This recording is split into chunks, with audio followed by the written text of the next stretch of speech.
लोकसभा में आज एक राष्ट्र एक चुनाव विधेयक को स्वीकार कर लिया गया। केंद्रीय कानून मंत्री अर्जुन मेघवाल ने मंगलवार को लोकसभा में one nation one election bill पेश किया। दरअसल यह बिल लोकसभा और राज्य विधानसभाओं के लिए एक साथ चुनाव कराने का प्रावधान करता है। बता दें कि केंद्रीय कानून मंत्री अर्जुन राम मेघवाल ने लोकसभा और विधानसभा चुनाव एक साथ कराने संबंधी 129वां संविधान संशोधन विधेयक 2024 लोकसभा में पेश किया, जिसे बहुमत से स्वीकार कर लिया गया। बता दें कि इस विधेयक का कांग्रेस, समाजवादी पार्टी, आरजेडी एवं एनसीपी सहित कई विपक्षी पार्टियों ने विरोध किया। उन्होंने विधेयक को असंवैधानिक बताते हुए इसे वापस लेने की मांग की। इधर one nation one election bill पर भागलपुर नगर निगम की mayor doctor Vasundhara Lal, deputy mayor doctor Salauddin Ehsan एवं बीजेपी नेत्री डॉक्टर प्रीति शेखर से बात की हमारे सहयोगी सैयद इनामुद्दीन ने। देश में वन नेशन वन इलेक्शन का रास्ता साफ हो गया है। आज लोकसभा में वन नेशन वन इलेक्शन को लेकर के बिल पेश किया गया और बिल बहुमत से पास हो गया है। इस वक्त हमारी मौजूदगी है भागलपुर के नगर निगम में और अब हम आपको यहाँ के जो पार्षद है, जो मेयर है, डिप्टी मेयर है, उनकी बात सुनाएंगे। आप देख सकते हैं कि अभी हम मेयर के चैम्बर में यहाँ पर मौजूद है और यहाँ पर सब बुद्धिजीवी वर्ग के लोग हैं। हम उनसे बारी बारी से बातचीत करेंगे वन नेशन वन इलेक्शन को लेकर के, उनसे सीधी प्रतिक्रिया लेंगे। हमारे साथ भागलपुर नगर निगम की मेयर डॉक्टर वसुंधरा लाल मौजूद है। मैडम, सीधा सवाल आपसे, आज लोकसभा में यह बिल पारित हो गया है, किस तरह से देखती हैं इसे? वन नेशन वन इलेक्शन का बिल पास हुआ है आज, मैं उसका भरपूर समर्थन करती हूँ। ये अच्छा है और इससे बहुत सारी परेशानियाँ दूर हो जाएंगी, तो मैं इसका समर्थन करती हूँ। धन्यवाद। तो भागलपुर नगर निगम की मेयर ने कहा कि मैं इसका समर्थन करती हूँ। हालांकि जो बिल पास हुआ है उसको विपक्ष ने भी सराहा नहीं है, उस पर विपक्ष की प्रतिक्रिया है। अब इसी कड़ी में deputy mayor doctor Salauddin Ehsan साहब भी यहाँ पर मौजूद है, उनसे भी प्रतिक्रिया ले लेते हैं। सर, बिल को लेकर के क्या कहेंगे? सरकार ने जो बिल पास करने का अपना प्रयास किया, लेकिन हम इससे सहमत नहीं, इसलिए कि ये एक इलेक्शन को जैसे बिहार में कराते हैं तो 4 फेज में कराते, एक फेज में कहाँ हो पाता है पूरे बिहार या जहाँ भी इलेक्शन हो रहा। एक लंबी बगल झारखंड में अभी इलेक्शन हुआ तो उसके लिए 80 सीट के लिए या 90 सीट जो भी था उसके लिए बहुत 4 फेज में करा।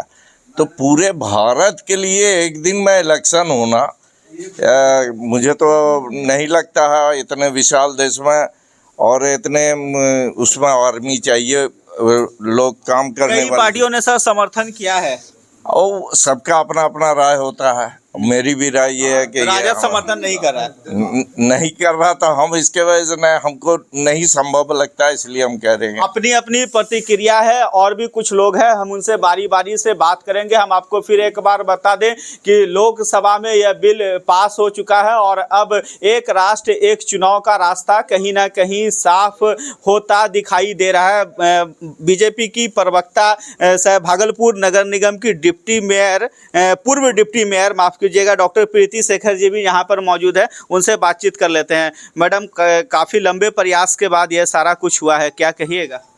मैं सबसे पहले केंद्र सरकार को मैं बहुत धन्यवाद देना चाहती हूँ कि भारत की जो लोकतांत्रिक व्यवस्था में जो चुनावी प्रक्रिया है वो बहुत ही जटिल है। कभी लोकसभा का चुनाव, फिर विधानसभा का चुनाव, तो स्थानीय निकाय एवं पंचायतों के चुनाव में सभी राजनीतिक दलों के नेता और राजनीतिक पार्टियां इसी में उलझे रहते हैं। कभी एक चुनाव खत्म होता है तो दूसरे की आचार संहिता, वो खत्म हुआ तो तीसरे की आचार संहिता। इस फेर में आर्थिक नुकसान भी होता है, समय की बर्बादी भी होती है, समय पर कई सारे विकास कार्य संपादित कराने में कठिनाइयां आती हैं। तो आज जबकि इस देश में, देश के लोकतंत्र के आज पटल पर जब इस बिल को पेश किया गया और इस बिल में लगभग जो पक्ष में जो इसमें वोट पड़े हैं 269 वोट पड़े हैं और विपक्ष में 198 वोट पड़े हैं, तो इस बात को परिलक्षित करता है कि ज़्यादातर माननीय सांसदगण इस देश का जो प्रतिनिधित्व करते हैं, इस देश के अलग अलग लोकसभाओं का प्रतिनिधित्व करते हैं, वो सभी चाहते हैं कि देश में एक चुनाव हो। और इसके पीछे का मैं मूल कारण यह भी बताना चाहूंगी कि यह कोई नई बात नहीं है कि देश में पहली बार एक देश एक चुनाव पर चर्चा हो रही हो। पूर्व में भी देश जब गणतंत्र घोषित हुआ था तो उसके बाद 1951 से 1967 तक में भी जो चुनाव हुए, लोकसभा और विधानसभा के एक साथ चुनाव हुए, और बीच में कुछ घटनाक्रम के बाद यह हुआ कि दोनों के चुनाव एक साथ नहीं हो पाए। लेकिन आज जबकि इस कवायद को हमारे आदरणीय प्रधानमंत्री नरेंद्र मोदी जी के नेतृत्व में हमारे देश के कानून मंत्री अर्जुन मेघवाल जी ने जो आज बिल पेश किया है, उसकी मैं बहुत सराहना करती हूँ। नगर निगम के प्रतिनिधि के तौर पर हम सब उसको इसके लिए खुशी व्यक्त करते हैं कि हम सब लोग इस प्रक्रिया को अपनाकर, यानी एक देश एक चुनाव की प्रक्रिया को अपनाकर हम समय की बचत करेंगे, हम अर्थ की बचत करेंगे और देश में एक सशक्त सरकार, सशक्त नेतृत्व और एक सकारात्मक विकास की दिशा में हम लोग आगे बढ़ पाएंगे। बहुत बहुत धन्यवाद। हम आपको अलग अलग लोगों की प्रतिक्रिया सुना रहे हैं, अलग अलग लोगों से हम आपका उनकी बातों को हम दिखा रहे हैं। हम भी आपसे ये कहेंगे कि यह जो बिल पेश हुआ है, यह इसकी राह इतनी भी आसान नहीं है। हालांकि वन नेशन वन इलेक्शन एक बड़ा मुद्दा था देश में और इसे आज लोकसभा में पारित कर दिया गया है। अब देखने वाली बात यह होगी कि सरकार इस पूरे बिल को जो आज पेश किया गया है और जिसे पारित किया गया है, उसे पूरे देश भर में, पूरे भारतवर्ष में कैसे लागू करती है। ये एक बड़ी चुनौती सरकार के लिए होगी। मैं अपने सहयोगी के साथ सैयद इनामुद्दीन, न्यूज अंग बिहार, भागलपुर। इधर टीएमयू प्रशासन की ओर से एक राष्ट्र एक चुनाव विषय पर कराए जा रहे परिचर्चा के विरोध के बीच विश्वविद्यालय प्रशासन द्वारा राजभवन के प्रेस विज्ञप्ति को राजभवन का आदेश बतलाए जाने से आक्रोशित छात्र राजद के कार्यकर्ताओं ने विश्वविद्यालय अंबेडकर विचार विभाग से कुलपति के आवासीय कार्यालय तक प्रतिरोध मार्च निकाला। मार्च का नेतृत्व छात्र राजद के विश्वविद्यालय अध्यक्ष लालू यादव कर रहे थे। विरोध प्रदर्शन के दौरान छात्र राजद के कार्यकर्ताओं ने एक राष्ट्र एक चुनाव विषयक परिचर्चा को रद्द करने एवं जातिगत जनगणना के आधार पर परिचर्चा आयोजित करवाने की मांग की। प्रदर्शन के दौरान प्रिंस कुमार, उमरताज, रोहित कुमार, राजगुरु, अमित कुमार, कुंदन पासवान, संतोष कुमार, बम दास, विकास झा, गोविंद कुमार, रवन कुमार समेत कई कार्यकर्ता मौजूद थे।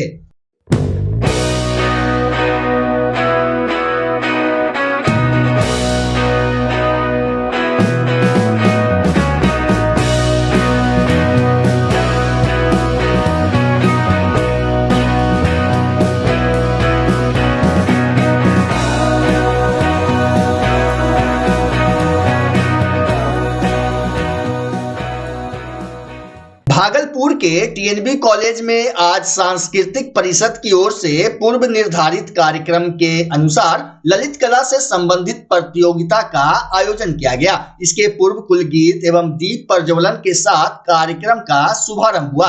वहीं प्रधानाचार्य प्रोफेसर एसएन पांडे ने अपने उद्बोधन में बच्चों को शुभकामनाएं देते हुए कहा कि कॉलेज के सांस्कृतिक परिषद को मैं कॉलेज प्रशासन की ओर से हर संभव सहयोग करूंगा। सभा को कॉलेज शिक्षक संघ के अध्यक्ष डॉक्टर मुशफिक आलम, सांस्कृतिक परिषद की अध्यक्ष प्रोफेसर अर्चना कुमारी शाह, सचिव डॉक्टर जनक कुमारी श्रीवास्तव, डॉक्टर मनोज कुमार, डॉक्टर संजय झा ने भी संबोधित किया। कार्यक्रम में सांस्कृतिक परिषद से जुड़े नए सदस्य लेफ्टिनेंट डॉक्टर देवाशीष का भी स्वागत किया गया। मंच संचालन डॉक्टर कुमार कार्तिक और धन्यवाद ज्ञापन डॉक्टर चंदन कुमार ने किया। कार्यक्रम में सांस्कृतिक परिषद के सदस्य डॉक्टर रविशंकर चौधरी, डॉक्टर नीतू कुमारी, डॉक्टर एमएस खलीक की भी महती भूमिका रही। भागलपुर टीएनबी कॉलेज के रिटायर्ड एसओ अमरेंद्र झा ने अनुकंपा पर टाइपिस्ट के पद पर बहाल शैलेश चक्रवर्ती के गलत पे फिक्सेशन किए जाने को लेकर कुलपति को प्रतिवेदन दिया है, जिसकी कॉपी एफए, रजिस्ट्रार एवं एफओ को देते हुए सरकारी राशि के दुरुपयोग के मद्देनजर मामले पर संज्ञान लेने का अनुरोध किया है। कुलपति महोदय को मैंने आवेदन दिया, क्योंकि विश्वविद्यालय को राज्य सरकार के द्वारा एक पत्र भेजा गया अनुकंपा पर नियुक्ति को लेकर। उसमें राज्य सरकार का स्पष्ट निर्देश है कि थर्ड ग्रेड में जो 1200 से 1800 का वेतन है, उसमें जो पद हैं उसी पर थर्ड ग्रेड की नियुक्ति हो, और जब एक बार नियुक्ति हो जाए तो फिर पद परिवर्तन नहीं होगा, ये शर्त सरकार ने लगा दी। विश्वविद्यालय में शैलेश चक्रवर्ती की नियुक्ति टाइपिस्ट के पद पर 1200 से 1800 के पद पर की गई। ये नियुक्ति 1989 में की गई। जब शैलेश चक्रवर्ती का फिक्सेशन का माजरा आया तो उस समय का 4th पे रिवीजन में उन्हें टाइपिस्ट के बजाय हाईएस्ट पद असिस्टेंट का देते हुए 1200 से 1800 के बजाय 1500 से 2750 पे फिक्सेशन कर दिया गया। और ये सिलसिला वहीं नहीं रुका, ये वहाँ से 5th में, 6th में, 7th में ये सिलसिला जारी रहा, जिसके कारण सरकारी राशि का खुलकर दुरुपयोग होने लगा। मैंने कुलपति जी को दिए गए आवेदन में राज्य सरकार के द्वारा जो अनुकंपा पे नियुक्ति का शर्त रखा गया है उसको संज्ञान में रखते हुए बिल्कुल नियमानुसार चक्रवर्ती का फिक्सेशन किया। तो नियुक्ति की तिथि में चक्रवर्ती को 1200 का रुपया, 1200 से 1800 में, और रिटायरमेंट में 31/12/24 को उनका 68,000 रुपया वाजिब पे फिक्सेशन होता है। लेकिन शैलेश चक्रवर्ती को नियुक्ति की तिथि को 1500 और रिटायरमेंट की तिथि में 91,400 रुपये का वेतन फिक्स किया जाता है।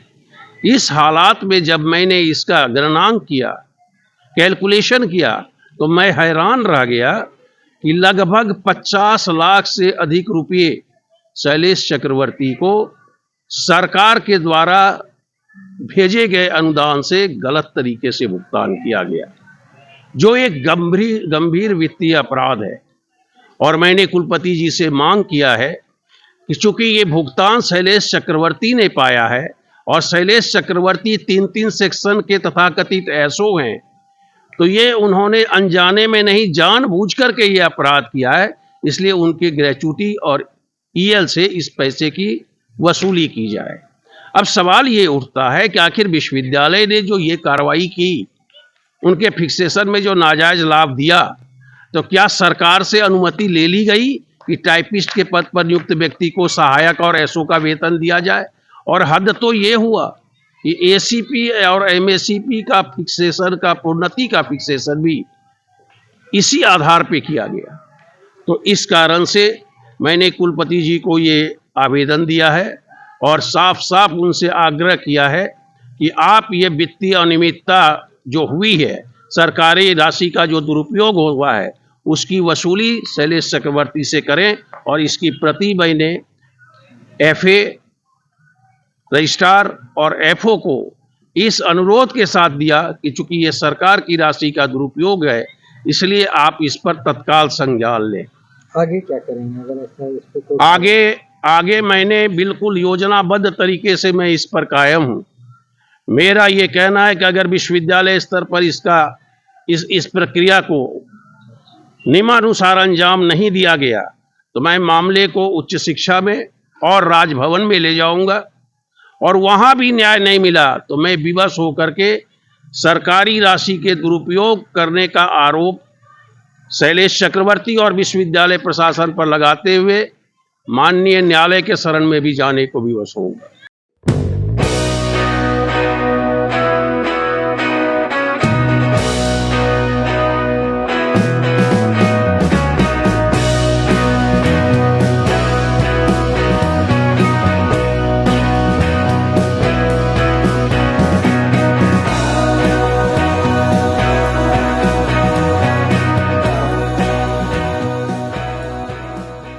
भागलपुर हबीबपुर थाना क्षेत्र के शिवाजी नगर कोयरी टोला में एक महिला के साथ पिटाई का मामला सामने आया है। बताया जा रहा है कि महिला को अकेला देखकर पड़ोसी ने उसकी पिटाई कर दी। वहीं घटना को लेकर घायल महिला के पति दीपक सिंह ने बताया कि जब से मैं वार्ड सदस्य बना हूं, तब से हमारे चाचा संजय सिंह हम लोगों के पीछे पड़े हैं। उन्होंने बताया कि संजय सिंह दारू का धंधा करते हैं, जिसका वार्ड सदस्य बनने के बाद मैं विरोध कर रहा हूं। दीपक सिंह का आरोप आरोप है कि शादी समारोह में सभी लोग बाहर गए थे और मेरी पत्नी घर में अकेली थी। इसी दौरान संजय सिंह के इशारे पर गोविंद वर्मा और उसकी पत्नी के द्वारा घर में घुसकर मारपीट किया गया। मामले की लिखित शिकायत हबीबपुर थाने में की गई है। इधर घायल महिला कंचन देवी का इलाज भागलपुर के मायागंज अस्पताल में चल रहा है। हम रात में करीब परसों 10 बज रहा था, जब दरवाज़ा खोले, बाहर गाली गलौज पूरा हो रहा था। हम दरवाज़ा खोले, घर के नीचे कोई नहीं था, ऊपर सब लोग रहता है। मेरे हस्बैंड नहीं थे, बाहर गए हुए थे शादी में। जैसे दरवाज़ा खोले तो गोविंद वर्मा और उसकी वाइफ दोनों साथ में था। तो उसकी वाइफ बाल पकड़ के ऐसे खींच ली और उसके हस्बैंड साथ में थे। वो जो मारे हैं ना गुस्सा से, तो ये सब में मतलब बहुत ज़्यादा चोट है, पेट में चोट है, छाती में चोट, सब जगह मतलब चोट आया है। तो मतलब ऐसे बाल जो पकड़ा, हम गिर गए तो दोनों मिल करके पूरा मारने लगा। मारपीट करके ऐसा कोई मामला है नहीं। मैं जब से वार्ड मेंबर बना हूँ, दरअसल जो संजय सिंह मेरे चाचा हुए, वो हमारे एक समाज में दारू का धंधा का सेवन करते हैं, अभी भी करते हैं, मतलब बेचते हैं। अभी भी सब लोगों को, छोटे छोटे बच्चों को बर्बाद कर रहे हैं। हमारे गली में भी वो दारू का धंधा करते थे। मैंने उस दारू के धंधा को बोला कि आप यहाँ से हटा लो, यहाँ हम नहीं बेचने देंगे। तो वो नहीं माना। फिर मैंने ज़बरदस्ती उसके दारू के धंधा को अपने गली में नहीं बेचने दिया। तब से आज तक उन्होंने हमसे रंजिश करते रहा। बच्चा जब जन्म लेता है तो कई बार बच्चा तुरंत नहीं रोता है, रोने में देर हो जाता है। ऐसे में बच्चा क्षतिग्रस्त हो जाता है और उसके बचने की संभावना कम हो जाती है। और यदि बचा तो भविष्य में उसमें विकलांगता की समस्या आती है, जिसे सीपी कहते हैं, जिसका कोई माकूल इलाज नहीं है और ज़िंदगी भर बच्चा विकलांगता से जूझ सकता है। ऐसे में पूरे संसार में कूलिंग थेरेपी का सहारा लिया जाता है। जन्म से ठीक 6 घंटा के अंदर यदि उसको कूलिंग थेरेपी दिया जाए तो उससे उसका सीपी की समस्या कम होती है और बचने की भी संभावना बढ़ती है। पहली बार बिहार झारखंड में आपके शहर के स्नेह नवजात शिशु बाल सेवा केंद्र में यह मशीन उपलब्ध है। कभी भी ऐसी बात हो कि बच्चा रोने में विलम्ब हो गया तो आप स्नेह नवजात शिशु बाल सेवा केंद्र में जरूर संपर्क करें।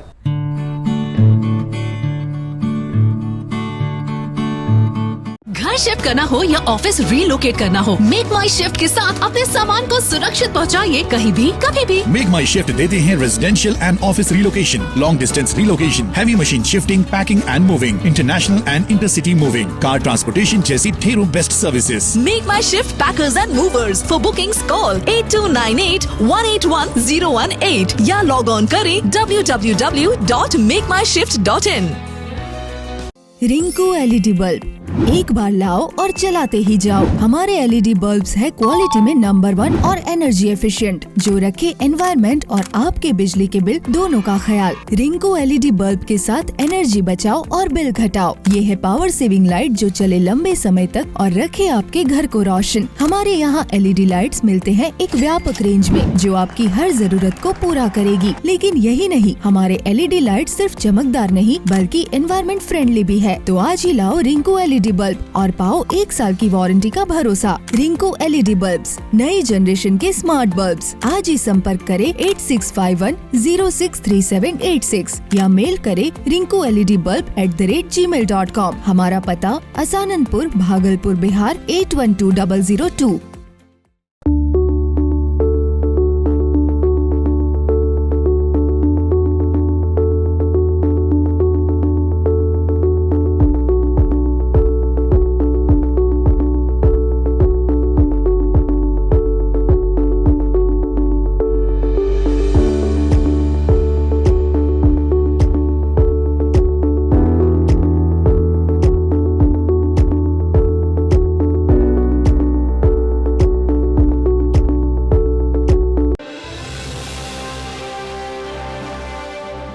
तिलका मांझी भागलपुर विश्वविद्यालय के स्टेडियम में कराई गई 3 दिवसीय वार्षिक एथलेटिक्स प्रतियोगिता की ओवरऑल चैंपियन टीएनबी कॉलेज की पुरुष एवं महिला टीम बनी। प्रतियोगिता के अंतिम दिन सोमवार को विजेता टीमों को पुरस्कृत किया गया। टीएनबी की महिला टीम 51 और पुरुष टीम 49 अंकों के साथ सर्वश्रेष्ठ रही। महिला वर्ग में दूसरे स्थान पर एसएसबी कॉलेज और तीसरे स्थान पर एसएम कॉलेज की टीम रही, जबकि पुरुष में बीएन कॉलेज दूसरे और एसएसबी कॉलेज की टीम तीसरे स्थान पर रही। टीएमयू के कुलपति प्रोफेसर जवाहरलाल और बिहार प्लेयर्स एसोसिएशन के अध्यक्ष मृत्युंजय तिवारी ने खिलाड़ियों को ट्रॉफी दिया। मौके पर कुलपति ने कहा कि खिलाड़ियों के लिए एक अतिरिक्त छात्रवृत्ति योजना लागू की जाएगी, जिसका नाम वाइस चांसलर स्कॉलरशिप स्कीम होगा।